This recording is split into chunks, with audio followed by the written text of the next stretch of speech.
La nécessité, je dirais, le plus important pour nous, c'est de donner aux communautés, aux collectivités locales et jusqu'aux agriculteurs l'information sur ce qui se passe sur la vallée du fleuve et leur donner les moyens d'être des acteurs importants sur le dynamisme de ce fleuve qui est indispensable pour les 4 pays riverains.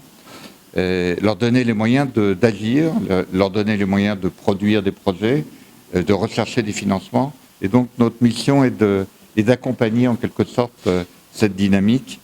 Et j'ai l'habitude dans les villages de dire un proverbe wolof, Yala Yala Bai Satol, qui est un peu notre façon d'être dans la relation avec les communautés de base.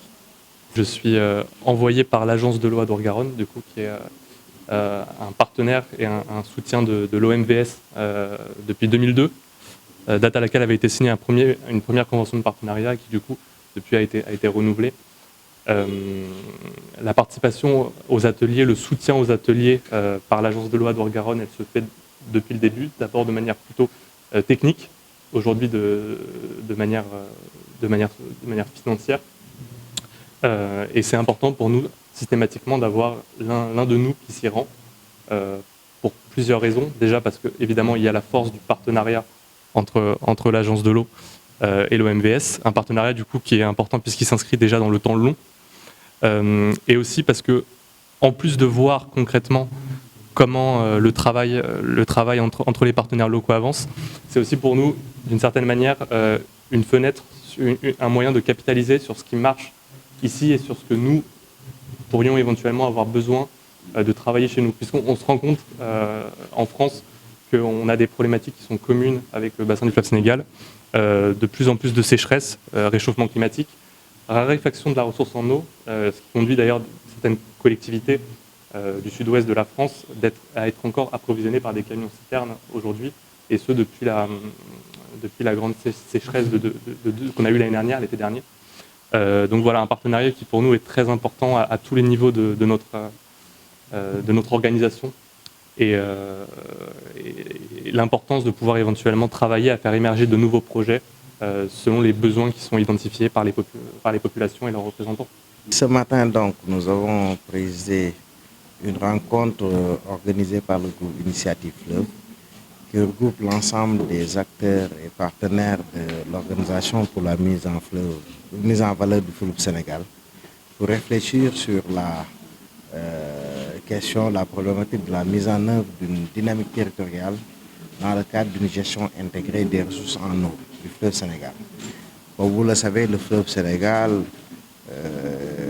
regroupe, en tout cas au sein de l'OMVS, l'ensemble des acteurs territoriaux à travers, par exemple, le réseau des maires du bassin du fleuve Sénégal, mais également avec l'initiative Fleuve, l'ensemble des partenaires et organisations qui s'activent dans ce bassin-là. Ils ont pensé mettre en place une association, si je peux m'exprimer ainsi, dénommée Groupe Initiative Fleuve, qui réfléchit pour voir dans quelle mesure l'accompagnement et le partenariat au profit des populations va être en tout cas déroulé pour une meilleure gestion de cette ressource en eau.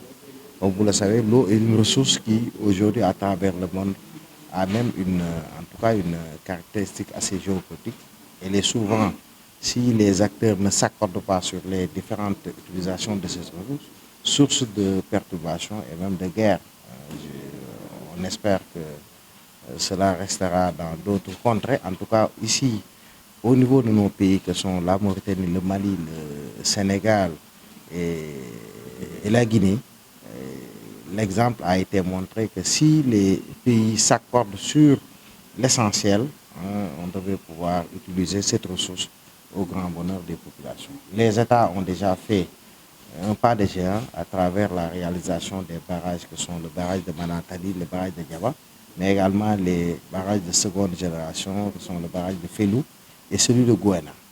Donc avec déjà ces grandes infrastructures, ces ouvrages-là, la maîtrise de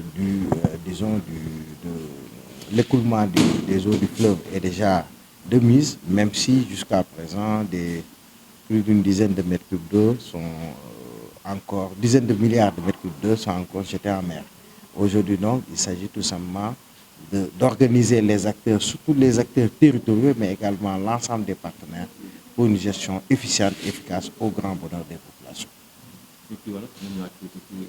Le groupe Initiative et évidemment l'Initiative Fleuve Sénégal, qui en réalité c'est des partenaires stratégiques qui évidemment depuis plus de 4 ans, ils s'activent par rapport tout simplement aux activités relatives au Fleuve Sénégal. Disons que c'est une forte contribution donc, qui en réalité permet évidemment à l'OMVS tout simplement de bénéficier évidemment de leur expertise. Et par rapport à cela, nous saluons quand même vraiment cette initiative tout simplement donc, de cette rencontre qui nous le faisons en collaboration avec eux. Et je vais revenir tout à l'heure par rapport tout simplement à la quintessence, parce que ça nous permet aussi de voir comment dégager une certaine synergie entre les différentes actions qui tournent autour du bassin du fleuve Sénégal. Donc ils ont parlé tout simplement donc, de la gestion intégrée des ressources en eau.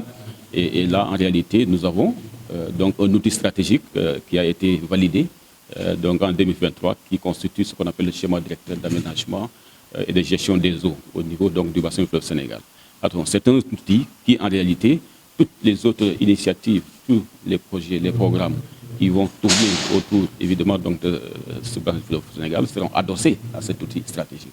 On va le présenter tout à l'heure donc, en séance donc, pour montrer un peu l'encadrement qui sera fait par rapport tout simplement à les activités au niveau du bassin du fleuve Sénégal. Vous l'avez dit tout à l'heure, qu'est-ce qu'on fait tout simplement des milliards de mètres cubes que nous perdons au niveau, au niveau de la mer. Disons qu'il y a beaucoup d'activités qui sont prévues. Parce que non seulement d'abord, avant de bénéficier tout simplement donc, de la valorisation de cette ressource en eau, il faut penser à la préserver et la protéger. Donc par rapport tout simplement à la pollution, par rapport tout simplement à cette agression, par rapport aussi des imprévus, des impacts du changement climatique.